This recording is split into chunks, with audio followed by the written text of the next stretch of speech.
మిత్రమా, ఒక చిన్న మాట. ఎవరో నిన్ను మోసం చేశారని కన్నీటి చుక్కలు కారుస్తూ కూర్చుంటే పని కాదు. కసితో నువ్వు ఏమి చేయాలనుకున్నావో అది చేసి చూపించావనుకోండి, చరిత్రను సృష్టించగలవు. నువ్వు తిరిగి నీ పూర్వ వైభవాన్ని తెచ్చుకోగలవు. అంతేగాని కన్నీటి చుక్కలను కార్చకు. కన్నీటి చుక్కలు కారిస్తే నువ్వు ఎదుటి మనిషి దగ్గర చులకనవుతావు తప్ప నువ్వు ఎదగలేవు.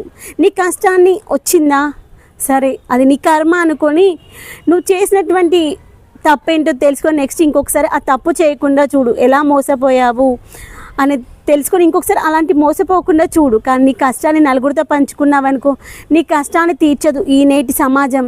నిన్ను చులకనగా చూస్తుంది. నీ వాళ్ళు అనుకున్న వాళ్ళే నిన్ను చాలా దూరంగా పెడతారు. అప్పుడు మనసుకి చాలా బాధ అనిపిస్తుంది. నీ కష్టాన్ని ఇంకొకరితో చెప్తే నీకు వచ్చేదేముంది, పోయేదేముంది? రూపాయి రాదు. రూపాయి రాకపోగా నీ మానసికంగా చాలా హింసిస్తూ ఉంటారు మాటలతో, చూటిపోటి మాటలతో. అలాంటప్పుడు నీ కష్టాన్ని ఎదుటి మనిషితో చెప్పుకొని కన్నీటి కార్చే కంటే నీ కష్టానికి నువ్వు ఫలితం తెచ్చుకోవడానికి కసితో కృషి చేయు. నువ్వు అనుకున్న సాధించగలవు. ఏమంటారు మిత్రమా, అవునా కాదా? మన కష్టాన్ని నలుగురితో చెప్పుకోవడం వేస్ట్, వృధా.